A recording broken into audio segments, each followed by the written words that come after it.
प्यारे बच्चों, class 11 term 2 psychology मतलब मनोविज्ञान के लिए बहुत सारे बच्चों ने रिक्वेस्ट किया था कि इसका इम्पोर्टेंट क्वेश्चन बताइए।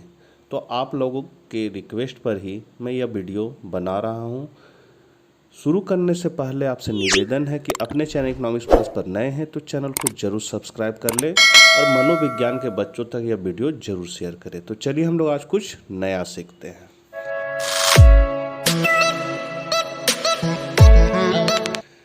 आपका पहला क्वेश्चन है, आग्नेय से निकलने वाले हार्मोन को क्या कहते हैं? तो उसको कहते हैं इंसुलिन। भारत में मनोविज्ञान का प्रथम विभाग कब आरंभ किया गया? तो 1916 ईस्वी में।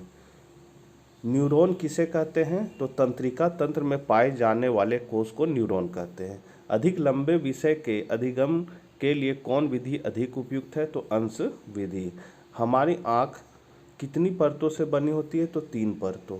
अधिक लंबे विषय के अधिगम के लिए कौन सी विधि उपयुक्त है? तो अंश विधि। दोनों एक ही है बच्चों, मिसप्रिंट हो गया है।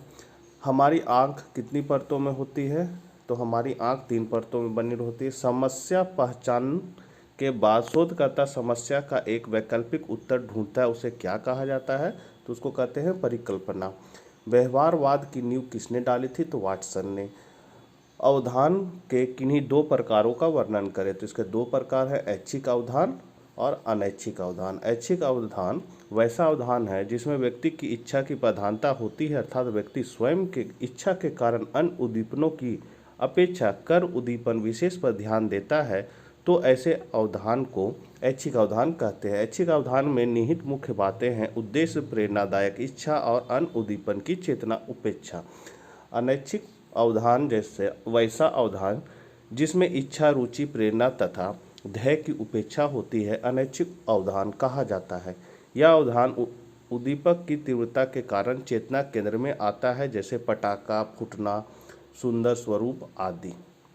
11 क्वेश्चन है, चिंतन की परिभाषा देकर उसका स्वरूप बताइए। तो समान शब्दों में चिंतन से यह तात्पर्य है मन में होने वाली किसी समाधान करना है, माने मन में जो विचार आता है उसका समाधान करना है। वारन चिंतक की परिभाषा इस प्रकार दी है, चिंतन व्यक्ति के समक्ष उपस्थित समस्या से उत्पन्न होने वाला प्रतीकात्मक स्वरूप की एक विचारात्मक क्रिया है, यहाँ हो जाएगा क्रिया है, जिसमें समस्या के प्रभाव एवं निर्देशन में कुछ प्रयत्न और भूल होते हैं और अंततः समस्या का समाधान हो जाता है। चिंतन में कुछ मानसिक क्रियाएं सन्निहित होती है जो प्रक्रिया या स्वरूप के रूप में जाना जाता है। पहला है समस्या की उपस्थिति, दूसरा भिन्न भिन्न विचारों की उपस्थिति, तीसरा प्रयत्न एवं भूल का होना, चौथा व्यक्ति की सक्रिय होना, पांचवा है आंतरिक संभावना होना और छठा है समस्या समाधान के साथ प्रक्रिया का अंत होना। 12 नंबर क्वेश्चन है, संवेग के किन्हीं 3 आंतरिक परिवर्तन का वर्णन करें। तो पहला है श्वास की गति में परिवर्तन। प्राणी की सांस की गति एक समान चलते हैं, परंतु अवसर विशेष अर्थात संवेगात्मक में प्रायः सांस की गति में वृद्धि होती है। यह गति कम या अधिक दोनों हो सकता है। समानता स्थिति में सांस की गति का अनुपात 1:4 होता है, जबकि संवेगात्मक में यह गति 1:2 या 1:1 भी हो जाता है। कहने मतलब आप जब स्पीड काम करते तो आपका सांस का गति बढ़ जाता है, कम नॉर्मल रहते हैं तो नॉर्मल में गति कम रहता है। रक्तचाप में परिवर्तन, तो संवेगात्मक में समानता रक्तचाप की अपेक्षा रक्त के चालन में वृद्धि या कमी हो जाती है। भय की स्थिति, खुशी की स्थिति में यह गति बढ़ती घटती जाती है। समानता रक्तचाप 80 से 120 के बीच पाया जाता है, परंतु रक्तचाप की गति में उतार चढ़ाव तनाव के प्रभाव स्वरूप होता है। तीसरा है पाचन क्रिया में परिवर्तन। परिस्थिति विशेष में अध्ययन के पश्चात कैनन के प्रयोगों द्वारा पाया गया कि भय, क्रोध आदि की स्थिति में पाचन क्रिया बंद भी हो जाती है। फिर है थॉर्नडाइक ने सीखने के किन किन नियमों की स्थापना की। ये इंपॉर्टेंट है बच्चों। पिछले कई वर्षों से अमेरिका के मनोवैज्ञानिक पशुओं पर परीक्षण करके सीखने के नियमों की खोज में लगे हुए। उन्होंने सीखने के जो नियम प्रतिपादित किए हैं उनमें सबसे अधिक मान्यता E.L. थॉर्नडाइक के नियमों को दी जाती है। उसने सीखने के 3 मुख्य नियम और 5 गौण नियम प्रतिपादित किए हैं। इसे हम चित्र के माध्यम से सीख सकते हैं। तो यहाँ आप देख सकते हैं थायराइड के नियम हैं,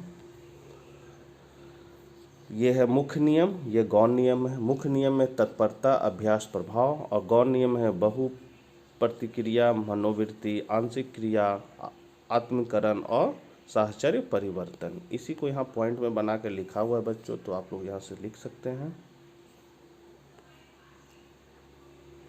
14 नंबर क्वेश्चन है, चयनात्मक अवधारणा को प्रभावित करने वाले कारकों का संक्षेप में वर्णन करें। तो चयनात्मक अवधारणा के कारकों को दो भाग, बाह्य एवं आंतरिक कारकों में वर्गीकृत किया जाता है। बाह्य भाग, बाह्य कारण उद्दीपन के लक्षण से संबंधित होते हैं। अन्य चीज स्थिर रहने पर उद्दीपन के आकार, तीव्रता, गति और अवधान में के प्रमुख निर्धारक है। फिर है आंतरिक कारक, ये व्यक्ति के अंदर पाए जाते हैं जिन्हें दो भागों में बांटा जाता है।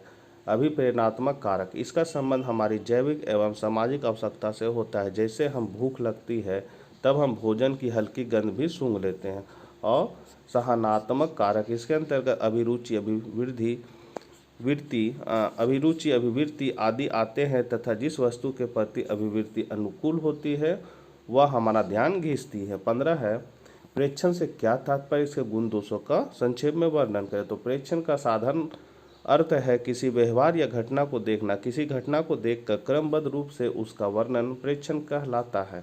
इसका गुण है, यह विधि वस्तुनिष्ठ तथा अवैयक्तिक होता है। इसका प्रयोग बच्चे, बूढ़े, पशु, पक्षी सभी पर किया जा सकता है। इस विधि द्वारा संख्यात्मक परिणाम प्राप्त होता है। इसमें एक साथ कई व्यक्तियों का अध्ययन संभव है। इस विधि में पुनरावृत्ति की विशेषता है। इसका दोष है, इस विधि में श्रम एवं समय का व्यय होता है। प्रेक्षण के पूर्वाग्रह के कारण गलती का डर रहता है। प्रयोगशाला की नियंत्रित परिस्थिति नहीं होने के कारण निष्कर्ष प्रभावित होता है। 16 नंबर क्वेश्चन है, सृजनात्मक चिंतन क्षमता एवं कौशल को बढ़ाने में सहायक कुछ उपाय का वर्णन करें। तो सृजनात्मक चिंतन क्षमता एवं कौशल को बढ़ाने में सहायक उपाय निम्न है। पहला, विभिन्न क्षेत्रों से संबंधित विविध प्रकार की सूचना प्राप्त करने की आदत डालें। दूसरा, किसी समस्या के एक समाधान ने बंद कर अन्य विकल्पों पर विचार करना चाहिए।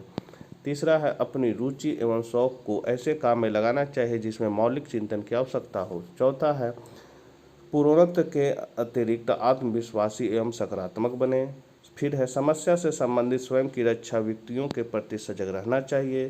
फिर है, कारण एवं परिणतियों को मानसिक रूप से देखें। फिर है, निर्णय लेने एवं कल्पना करने से स्वतंत्र चिंतन का विकास करना चाहिए। फिर है, आत्म मूल्यांकन को प्रोत्साहित करना चाहिए। और लास्ट है आपका, अपने विचार को उद्दीपित होने पर अवसर प्रदान करें।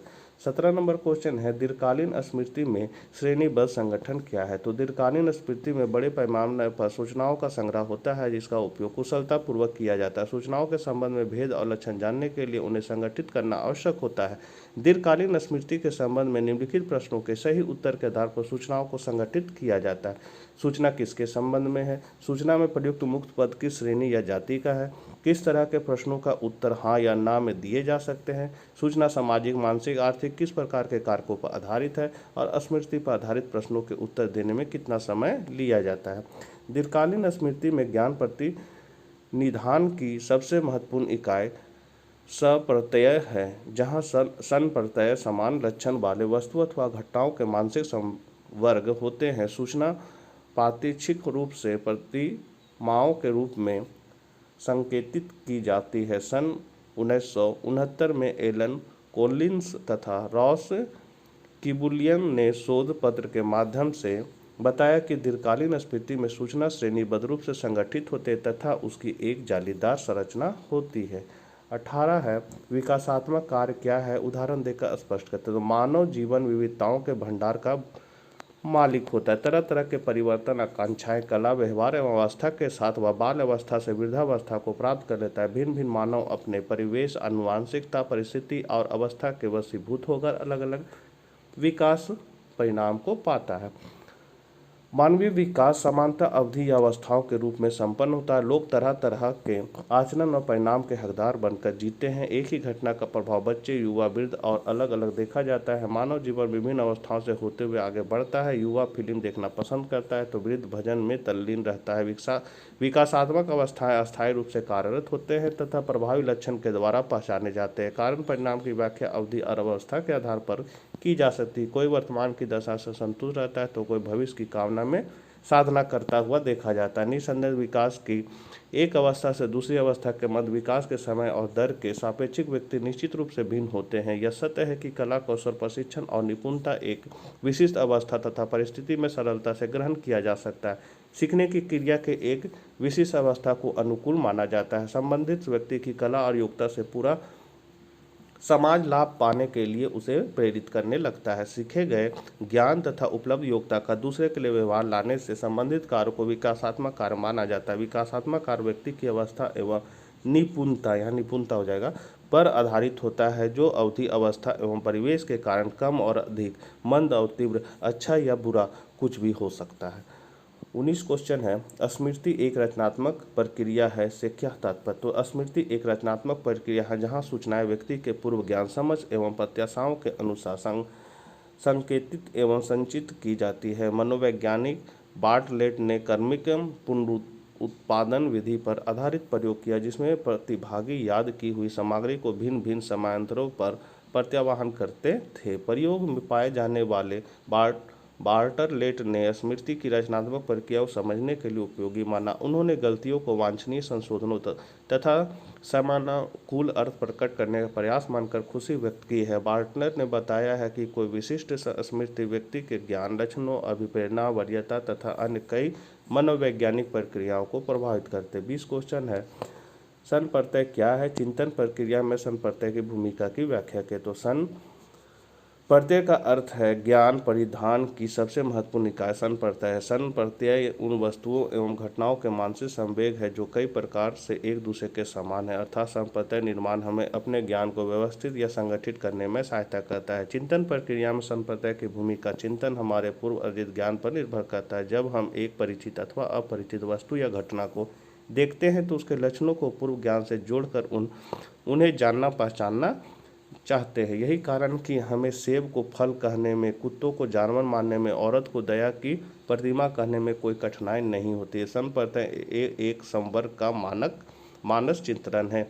यह एक समान या उभयनिष्ठ विशेषता रखने वाले वस्तु, विचार या घटना को वर्गीकृत करने में हमारी मदद करता है। और लास्ट क्वेश्चन है, क्या निर्णय लेना एक निर्णयन अंदन संबंधी प्रक्रिया है, व्याख्या कीजिए। तो इसका आंसर है बच्चों, निर्णय निगमनात्मक एवं आगमनात्मक तर्कना हमें निर्णय लेने की क्षमता प्रदान करते हैं। निर्णय लेने में हम ज्ञान एवं उपलब्ध साक्ष्य के आधार पर निष्कर्ष निकालने हैं, धारणा बनाते हैं, घटनाओं और वस्तुओं का मूल्यांकन करते हैं। इस उदाहरण पर विचार करें, यह आदमी बहुत वाचाल है, मतलब बोलता है, लोगों से मिलना पसंद करता है, दूसरों को सरलता से सहमत कर लेता है, वह बिक्रीकर्ता की नौकरी के लिए सर्वाधिक उपयुक्त होगा। उस व्यक्ति के बारे में हमारा निर्णय एक निपुण बिक्रीकर्ता के लक्षणों या विशेषताओं पर आधारित है। कभी कभी निर्णय स्वचालित होते हैं और इसके लिए व्यक्ति की ओर से किसी चेतना प्रयास की आवश्यकता नहीं होती तथा वे आदतवश हो जाते हैं। उदाहरण के लिए लाल बत्ती देखने पर ब्रेक लगाना, किंतु उपन्यास अथवा साहित्यिक पुस्तक के मूल्यांकन में आपके पूर्व ज्ञान एवं अनुभव के संदर्भ में की आवश्यकता होती है। एक पेंटिंग के सौंदर्य के मूल्यांकन में आपकी व्यक्तिगत अभिरुचियां और पसंद सम्मिलित होगी। अतः हमारे निर्णय हमारे विश्वासों और अभिवृत्तियों से स्वतंत्र नहीं होते हैं। नवीन अर्जित सूचना के आधार पर हम अपने निर्णय में परिवर्तन भी करते हैं। एक उदाहरण देखिए, एक नया अध्यापक विद्यालय में पदभार ग्रहण करता है। विद्यार्थी तत्काल निर्णय लेते हैं कि अध्यापक बहुत कठोर है। बाद की कक्षाओं में वे अध्यापक से घुल मिल जाते हैं और अपने निर्णय में परिवर्तन कर लेते हैं। अब वे अध्यापक का मूल्यांकन अत्यंत छात्र मित्र के करते हैं।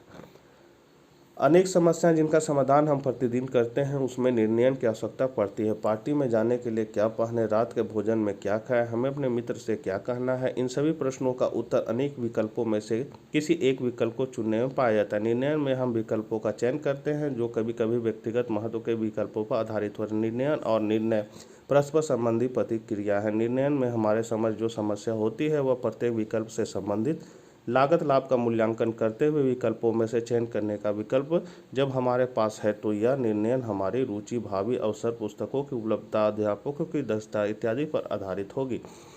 वरिष्ठ छात्रों और अध्यापकों से बातचीत, कुछ कक्षाओं पढ़ लेना आदि इनका मूल्यांकन कर सकना है।